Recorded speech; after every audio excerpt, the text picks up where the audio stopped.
төрийн албан хаагчдын ёс зүйн хэм хэмжээ, тэдгээрийг дагаж мөрдөх шаардлага, иргэдийн ёс зүйн зарчмуудыг баримтлах нь төрийн албан хаагч бүрийн үүрэг бөгөөд энэ нь төрд итгэх итгэлийг нэмэгдүүлж нийгэмд шударга ёсыг бэхжүүлнэ.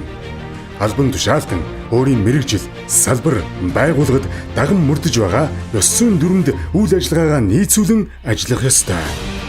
Төрийн албан хаагч аливаа асуудлыг хууль ёсны дагуу үнэнчээр шийдвэрлэж, өөрийн ажил үүргийг ашиг сонирхолтой нийцүүлэлгүй гүйцэтгэх ёстой. Шударга ажиллах нь иргэдийн итгэлийг нэмэгдүүлнэ. Татварын алба, татвар төлөгчийн бүртгэл, тайлагнал, татвар төлөх, хүсэлт гаргах, шийдвэрлэх зэрэг үйл ажиллагааг бүрэн захимжуулснаар татвар төлөгч татварын албаны үйл ажиллагаа хөнгөн шуурхай болж зардлыг бууруулсан төдийгүй авилга, ашиг сонирхол үсэг эрсдлийг буурууллаа. Татвар төлөгч татварын үйлчилгээг авахдаа татварын улсын байцаагчтай биечлэн уулзах шаардлагагүй боллоо. Иргэдэд эл тод нээлттэй байдлыг хангаж, хэрэгцээтэй мэдээллийг үнэн зөвөөр хүргэж байх нь төрийн албан хаагчдын ёс зүйн гол шалгуур юм. Төрийн албан хаагч иргэдтэй харилцахдаа хүндэтгэлтэй, төвчээртэй байж, шударга, ялгуурлалгүй төрийн үйлчлэгийг үзүүлэх ёстой. Хүмүүнлэг харилцаа нь төрийн үйлчлэгийг илүү найдвартай болгодог. Татварын ерөнхий газар, том татвар төлөгчийн газар, нийслэлийн татварын газар, 8 дүүргийн татварын хэлтсийн дэргэд нийт 32 албаны 154 албан хаагчийн бүрэлдэхүүнтэй ёс зүйн дэд хороод ажиллаж байна. Ёс зүйн дэд хороо нь төрийн албан хаагчийн ёс зүйн тухай хуульд заасан дараах бүрэн эрхтэй.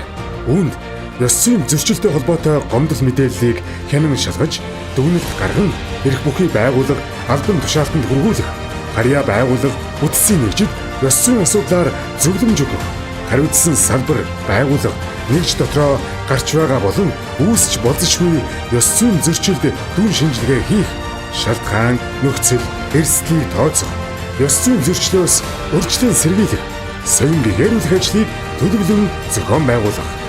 Ёс зүйн зөрчил ажлын тайлан, мэдээг хугацаанд нь гаргаж ёс зүйн хороонд хүргүүлэх.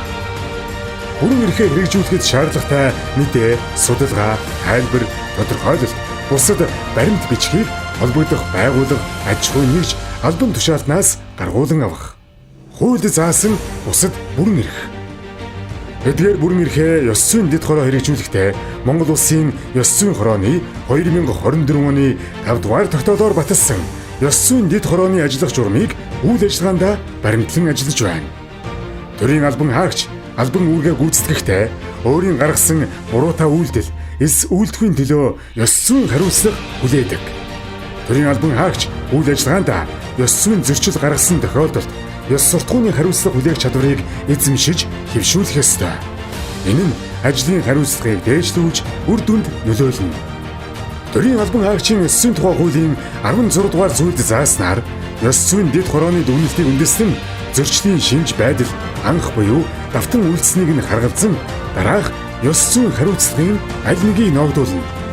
Гомдол гаргагч эсвэл олон нийтийн өмнө уучлалт гуйхыг үүрэг болгох. Өөрт нь ганцаарчилсан хэлбэрээр сануулгах. Байгууллагын албан хаагчдын өмнө нээлттэй сануулгах.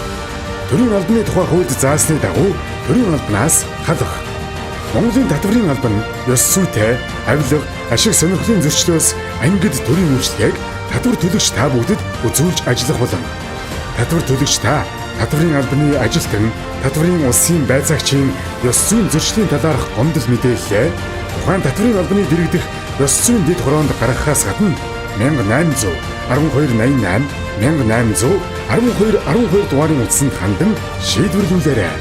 Мөн татварын албаны ажилтан, татварын улсын байцаагчийн авилга, ашиг сонирхлын зөрчлийн талаар гомдол мэдээллээ авилгатай тэмцэх газрын 110 дугаарт мэдэгдэж болно.